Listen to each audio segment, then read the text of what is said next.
Hi, and welcome back to Poltergeist Board Games. Today, I had the pleasure of having Vincent Cooper with me. He has two brand new games that are in the process of coming out. One is Field Commander Lee with DVG Games, and the other is Guadalcanal, The Battle for Henderson Field, October 23rd to 26, 1942.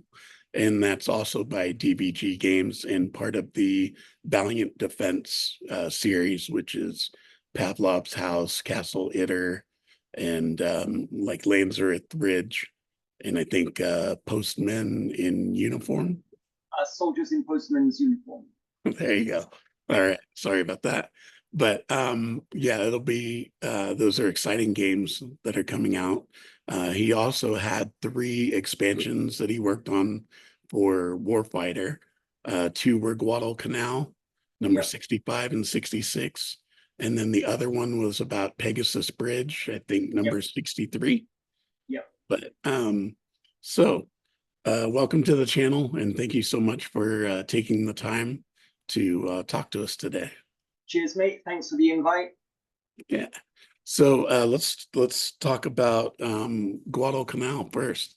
So I'm excited for this because it's a great series, and I know I've played other games, with Guadalcanal, and it's a very exciting experience. And I know how the Valiant Defense series is, so this will be a real fun game, I know. Can you tell us more about your Guadalcanal game?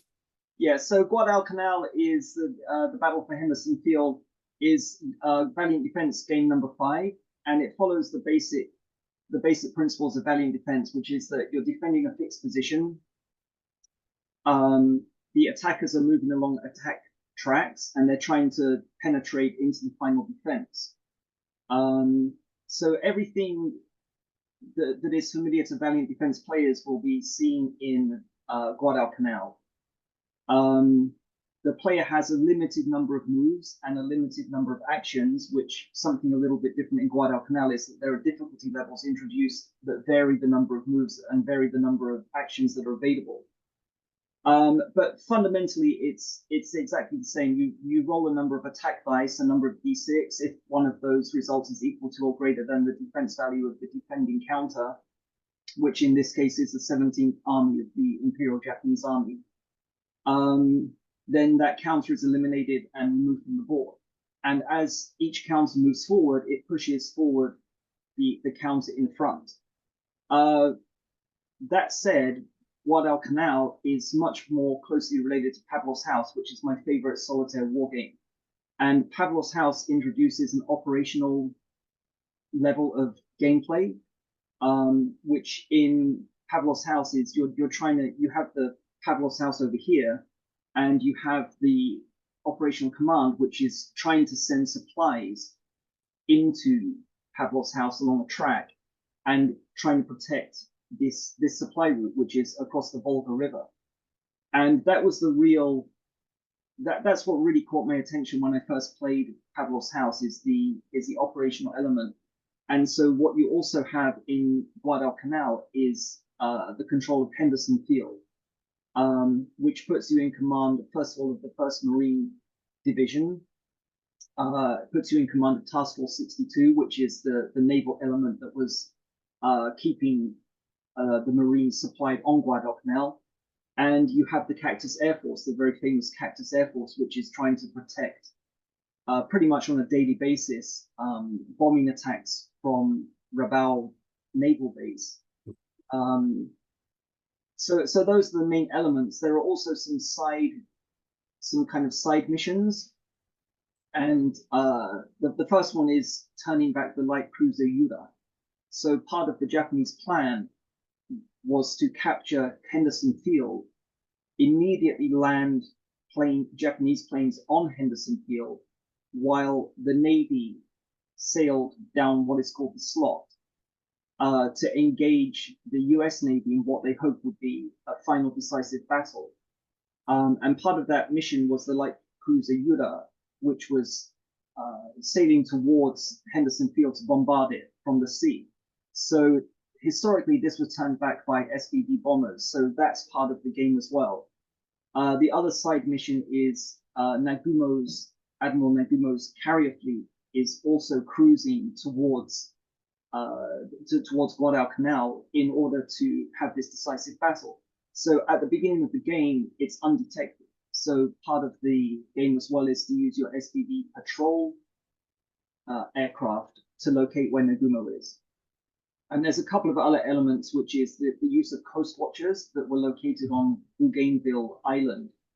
And they were able, these were New Zealanders, they were able to see, they were sometimes able to spot planes and ships sailing down the slot. So they're able to give advance warning. And the other one, the final aspect to it, as well as the Colonel Oka's attack, which took place very early on October 26, which was not a decisive attack, but it's kind of, it affects the overall victory points. So, that if you read about the Battle of Henderson Field, like all of the elements are caught up in the game. That's amazing. I mean, that you've captured all of that in this game, you know, because that's a lot of moving parts. Yeah, there's a lot of moving parts. There's a lot of variation in the game as well. So, you know, hopefully it's going to be a popular game. It will be. Yeah. I know. I mean, you know, it's following in the footsteps of great work, and I know, you know, I've heard from, you know, other people that have play tested this and your other game, and they are very excited, and you know, and they truly love the rule book, and that the rule book is very clear, you know. So I mean, which is, you know, as gamers, very important, you know, for us. But can I just take? Let me just say this at the beginning of the interview. I want to say thank you publicly to David Thompson and to Dan Verson, because obviously the Valiant Defense series was created by David, and there was no real reason for him to allow me to potentially destroy his IP, you know, with a disastrous game. And of course, Dan Verson, you know, somebody has to publish the game, right? And thank you to Dan. And also, you know, you're mentioning the playtesters. So in particular, Glenn, Martin, and Shane, they've put in a great deal of work as well to bring the game to the level it's at. So I want to say, first of all, thank you to all of those gentlemen. all right, I'll tag them. Who was the middle one? There was Glenn and Shane. Martin. I'll sort it out with you later. Okay. Yeah, cool. Glenn, Martin, and Shane. So yeah. Okay. All right, cool. All right. Now your other game is Field Commander Lee. Yeah. And tell us more about that game. So Field Commander Robert E. Lee is also it's going to be published by DVG. It's in the process now of being like laid out for print. I'm not really involved in the process right now, and I don't really know what state it's in. But hopefully that should be going out to the people who back Kickstarter, you know, fairly soon. Mm-hmm. And Lee is based on the Field Commander Napoleon model, which is I think that's about 15 years since that was first published. It's kind of like it's been around for a while now, but I think it's dropped out of the top 100 war games on BGG now. But for most of its lifespan, it was it was in the top 100 games, and it's still being played. It's still being published, and it's, you know, there are people who will say, you know, what's your favorite war game or solitaire war game at least, and they'll say Field Commander Napoleon. And one of the features of Napoleon is that it shifts between the campaign map and the battle map. So you're moving your forces around, and then once they engage with the enemy, you put everything onto the battlefield sheet and you fight out the battle more tactically. Yeah, like a zoom in. Yeah, exactly. So that's quite an innovative feature. Mm-hmm. And so Lee is based on that. So Lee, however, has 4 rules variations. So that the basic rule book follows that pattern of moving your forces around on the campaign map, and when they, you know, you're controlling the Confederacy, obviously. when they engage with the Union, you shift to a battlefield sheet, which is split into regions. Then you have a variation on that, advanced rules, which follow the same pattern of moving around on the campaign sheet, but the battlefield sheet is a little bit different. So instead of having 1, 2, 3, 4, 5, 6 regions, what you have are squares, and this that makes the game much more tactical. Like it's you need more rules to explain what to do, but keep maintaining your line is critically important. So, but with the regions, like that's not really an issue because all the counters are in the same region. Whereas when you've got squares, if one of them retreats over here, like this one now is isolated, right? And maybe they're going to get a flank attack or something like that. Yeah. So that's the advanced rules. There's also the very quick battle resolution and quick battle resolution rules, and these do not utilize the battlefield sheet. These resolve all the combat on the campaign map. And the very quick rules determine it with a single roll of a d10. The quick battle rules still follow a certain number of battle turns, but each battle turn is also settled with a d10 roll. So this is just there are elements I won't over explain, but that does make a difference in terms of the game. It's not just a faster game because of the availability of other resources. The gameplay does change slightly when you're using the very quick and quick battle rules.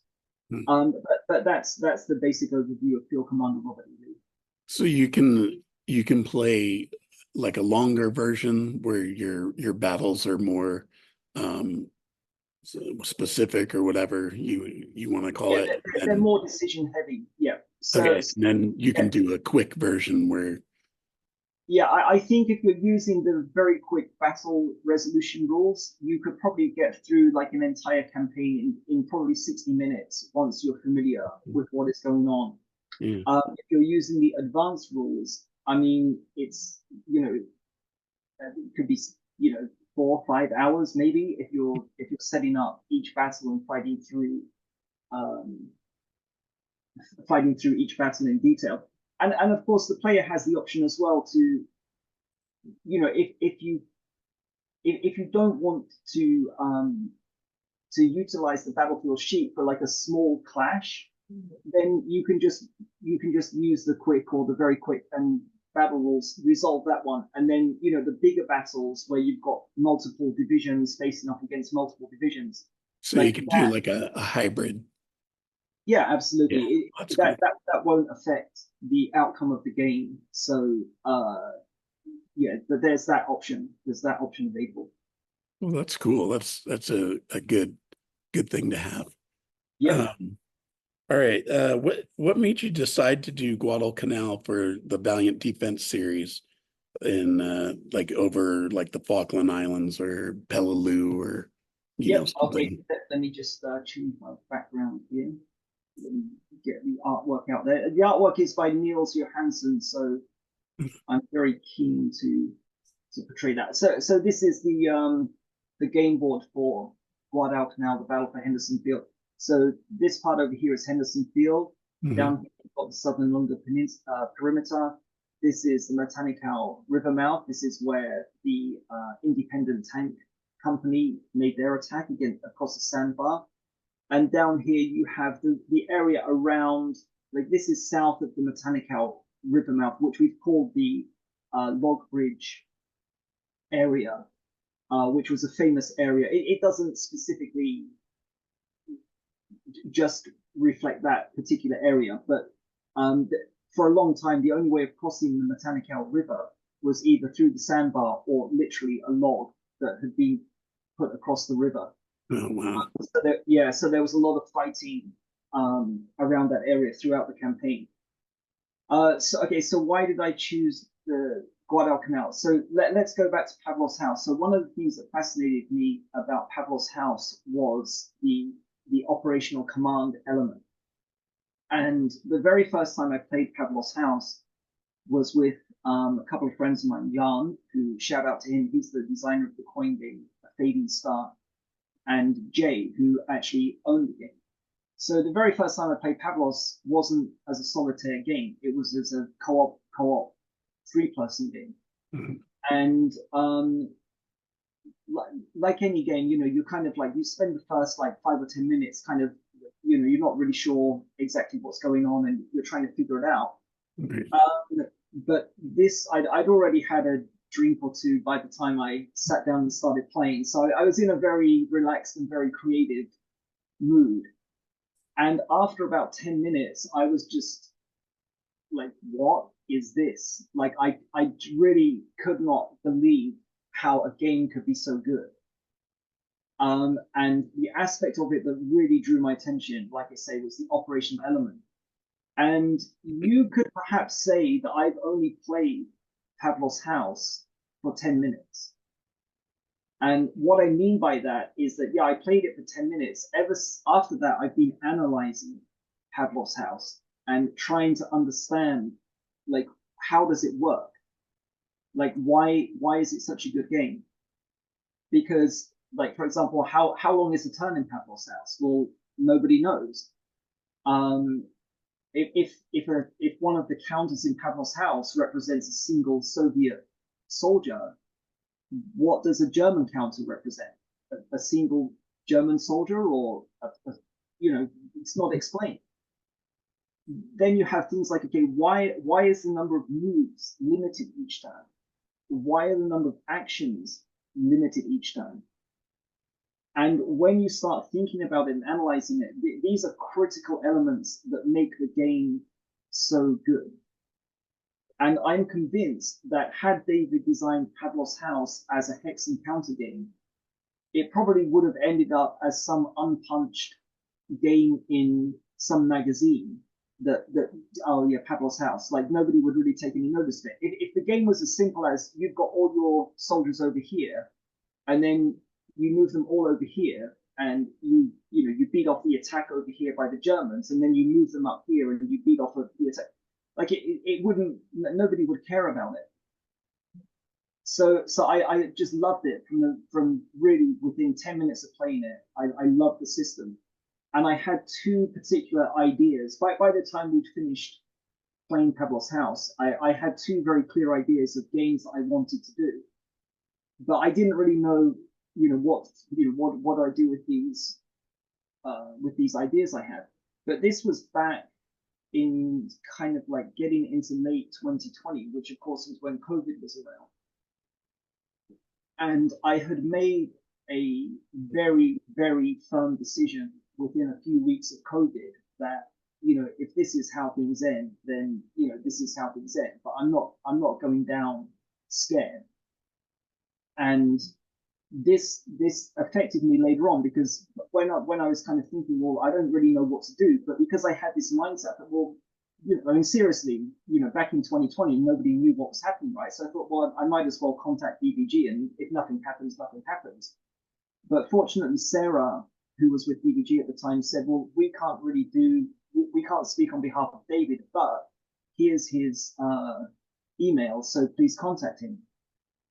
So I contacted him again, just thinking, I mean, there's no way he's going to say yes to anything. But again, I had this mentality of, well, might as well, seize the day, right? And he did reply, and he wasn't, there was some hesitancy, very understandable, but he didn't say no. And so we started talking about it. These two other ideas were not Guadalcanal. They're possibly they'll see the light of day in the future. But we started talking with Dan as well, and Guadalcanal, because of the Henderson field aspect, also has this kind of operational aspect to it. So that's what I really wanted to do. I didn't want to do something like Castle Ita. Like, I really wanted to have this operational element in it. And so Guadalcanal was acceptable to everybody. And that's how the project really got started. Well, I'm glad it took off for you, and David, was accepting. That's very cool.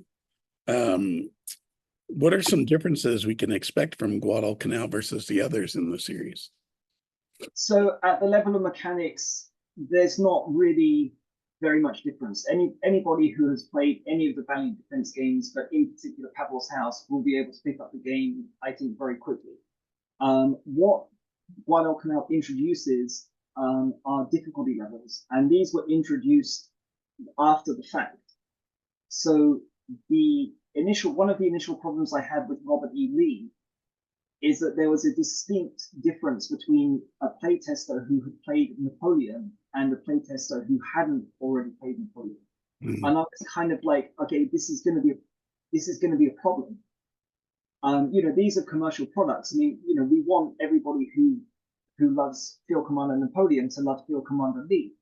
But if that's the customer base, like it's a kind of like a waste of, not a complete waste of time, but somewhat waste of time. What we also want are new players to be able to pick up Lee and get into the game. But I felt inhibited because Lee is heavily based on Napoleon and Guadalcanal is heavily based on Pavlov's House. But there's a third game which hopefully will go to Kickstarter at the end of this year, which is Merville Battery. Yeah. And that's actually, this is still a bit of a secret, but this is actually based on a very familiar game series, which you probably, if you look closely at the counters, you can guess which game series it's based on. But we'll do the full reveal after Guadalcanal. But Merville is much more my game. And I felt less inhibited about having to base it on Napoleon or, Pavlov's House. So I introduced the idea of difficulty levels in Merville, and it was working very well. So then I transported those ideas back into Guadalcanal and Robert E. Lee. Mm. So the difficulty levels are boot, regular, veteran, and elite. And you can mix and match different difficulty levels at different stages of the game. For example, when you deploy your forces around the perimeter of Henderson Field, the boot level gives you a much higher number of starting counters. It gives you a much higher number of deployment points. It gives you much more, many more suppression tokens and many more supply tokens. Whereas when you're playing with elite, all of those, what would you call it? Like those factors are all reduced. Mm-hmm. Then you get onto, for example, the Marine counter phase.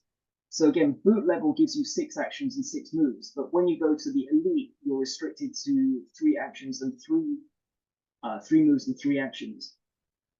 But you can mix them. So a game where you're using boot level deployment and elite level moves and actions is going to be very different from elite level deployment and boot level moves and actions. And the difficulty levels can be adjusted throughout the other stages of the game as well.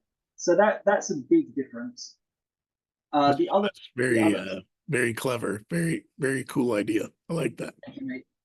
And the other difference as well is the event cards. So the event cards are based on things that either happened or could have happened to affect the outcome of the Battle of Henderson Field. So and these remain in play throughout the entirety of the game. There are tactics cards as well, which you've seen in previous Valiant Defense games, but these are drawn and resolved on a turn-by-turn basis. The event card comes into play and remains in play. So, for example, Savo Island. So the Marine Division landed on Guadalcanal on the 7th of August, and then on the night of 8th and 9th of August, Admiral Mikawa sailed down the slot at nighttime and surprised the United States Navy in the vicinity of Guadalcanal. And this is, if you've seen the Pacific, and there are the Marines kind of looking out across the sea, and there are the ships burning, like that's Savo Island. And some people regard this as being the worst defeat ever inflicted on the United States Navy. Like the Japanese achieved complete surprise, and as a result of it, Task Force 62 moved quite some distance away from Guadalcanal, which made the supply of Guadalcanal much harder to do. So this event card, Savo Island, assumes that the Japanese were able to inflict more damage than they were able to do on the transports. And as a result of that, the number of supplies are reduced throughout the game. So that makes that can make a significant difference to how you play the game. The game is designed to be very decision heavy and non-telegraphed, and it's designed as a game that you need to be good at it. There's no hack. Like, there's no way to work out, okay, if I just keep on doing this and this and this, I'm going to win the game. And the event cards really contribute to that. That's awesome. I like event cards that actually means I'm play testing a game right now, and there's some event cards that just, okay, why this has no value in the game, it doesn't do anything, doesn't move the game forward or anything, and I let them know that. But all right, so was there a favorite game mechanic you put in the game? I know the operational aspect is kind of focused on, but is there something I mean, in either of them? Yeah, I mean, the mechanics in Guadalcanal, like I say, they're very familiar.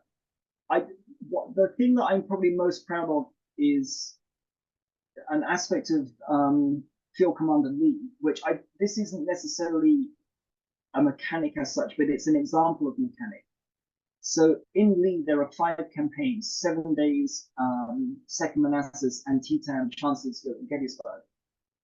And Gettysburg was enormously difficult to design because it was so difficult to give the Confederate player a chance to win.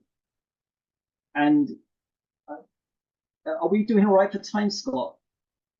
Yeah. Have I got time to give you some details? Yeah, I haven't reached my, usually it'll pop up where it gives me like 10-minute warning. Oh, okay. So let me do some background. Okay. So in Lee, another departure from Napoleon is that there are battle areas, and the orders outside the battle area and the orders the Union AI follows inside the battle area are different. And the original rule was that once a Union counter enters the battle area, it can't leave the battle area. And for the first 4 campaigns, 7 days, second, Antietam, Chancellorsville, this worked. It wasn't a problem. The problem in Gettysburg is that by July the 3rd, once the Union had occupied Cemetery Ridge, it was enormously difficult for the Confederate player to get them off Cemetery Ridge, to the point where it was like, you're kind of making a judgment call as a designer. But if the game is kind of like foregone conclusion that you're going to lose, however historically accurate that may be, it raises a question of like, well, what's the point of including it in the game? Like, if it's a non-starter, why have it there in the first place? The other thing is the use of scout counters. So scout counters are also used in Napoleon to re-roll, for example, Fog of War. But in Lee, scout counters are also used to modify the result of an orders roll. So if you roll a 5, you can add plus or minus 1. So it'll go from 5 to 4 or 5 to 6. And I was trying to find a way to make the Gettysburg game winnable for the Confederates. And what happened historically is that on the second day, July the 2nd, Sickles advanced his corps forward of Cemetery Ridge into Peach Orchard. And this is where the Confederates attacked. And he created like a bulge, like a salient, which from a defensive point of view is a nightmare because you're being attacked from 3 different sides. And his corps was overwhelmed, and this led the way to the assault on Little Round Top and the 20th Maine and Chamberlain. And if you've seen the movie Gettysburg, there's a line which goes something like, this is the extreme flank of the Union Army.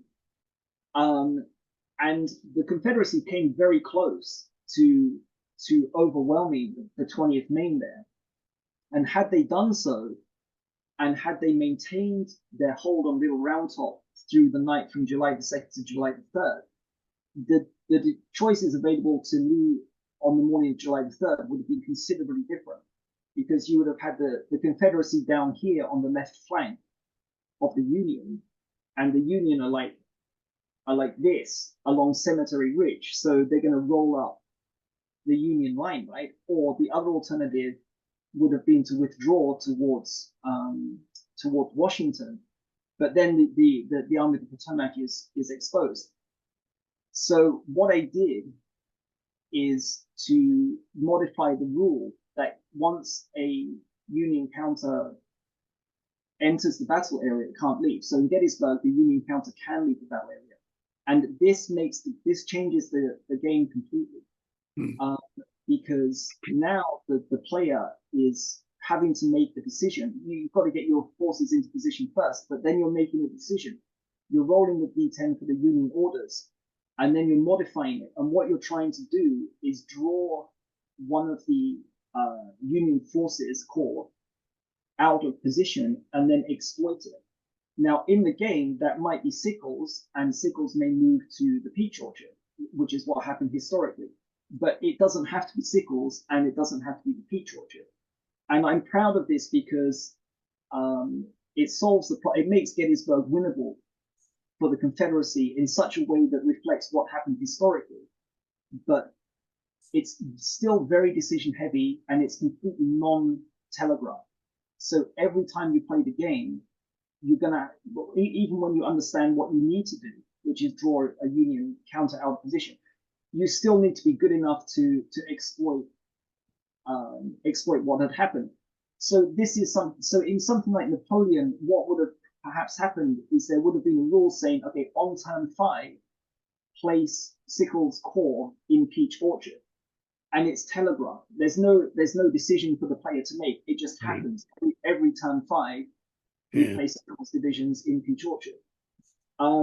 So I've gotten away from that, and that's kind of like that really sums up the kind of games that I'm trying to design. So I would say that that's a good example. All right, that's really good. Because like you said, you don't want a totally predictable outcome every time, and leaving it up to the players' decisions, is very good. All right, I have about 5.5 minutes. Let's see. Let me get to the one person that asked a question. Yep. From Wooter. I hope I get his Shutetin. Yeah, Walter. Yep. What control do you have over the artist and you can have on your project? Like, so, do you get assigned artist, or can you hand pick your artist? Or well, fortunately now I'm in a position to be able to negotiate a contract with BBG that allows me to select the artist. So the actual artist for Mobile Battery is Walter. So he's kind of asking a question that he kind of knows what the answer is already. Field Commander Lee, the artist was assigned, and I think he's done a great job. The campaign maps were challenging because, like I say, there's inside the battle area and outside the battle area. And outside the battle area, one particular area represents about 1 day of marching. Whereas once you enter into the battle area, one area represents early morning, mid-afternoon, late afternoon. So something like 4 to 5 hours of kind of action. So that required the maps to be somewhat distorted in terms of the scale. Niels Johansson, of course, is the artist now doing the Valiant Defense games. So he started with Lansworth Ridge and now Guadalcanal, and whatever happens in the future, he'll be doing the artwork as well for the next Valiant Defense game, whatever it may be. So that's kind of like assigned, but okay, yeah. All right. Let's see. How did you decide on Lee for the Field Commander series? Yeah, so Lee was started in the summer of 2021, and I won't go into detail because we're going to run out of time. But various things that by that point I was well into designing Guadalcanal, and various things were happening with like I live in Fukuoka, Japan. If anybody doesn't know, like I work now. I work a couple of evenings a week as a language teacher, and I work on the weekends as a wedding conductor. But up until the outbreak of COVID, I was working 5 evenings a week teaching English and 2 days a week as a wedding conductor.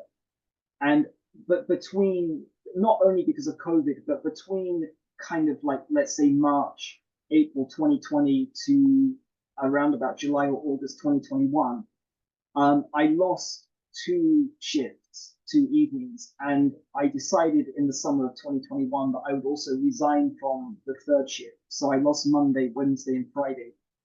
And that's when I decided to really kind of, okay, I'm going to become like a semi-professional game designer. Mm. And I submitted a list of topics as possible field commander games, which included Lee, it included Caesar, which would be the next one, and a few other topics as well. And Dan kind of went through the list and said, okay, well, how about Field Commander Robert E. Lee? So that was the one that was chosen. Okay, cool.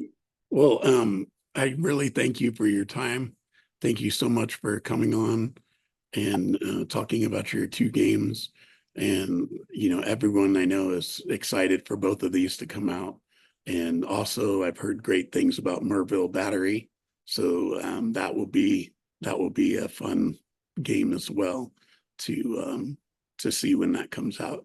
So you don't know any timelines on when these 2 are projected to be released, the Guadalcanal and Guadalcanal goes to Kickstarter on July the 30th, but once the Kickstarter is complete, what happens after that is kind of completely out of my control.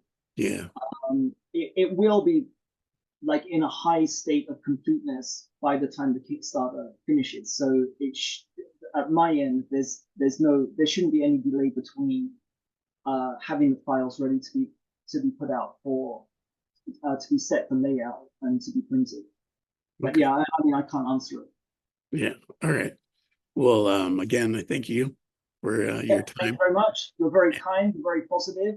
It's a great way for me to start my Sunday morning here in Japan.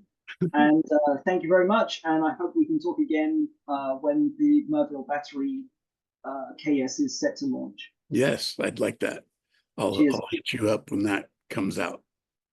All right. Thank you. Cheers, mate. All Have a right. nice Take care. Bye-bye. Bye.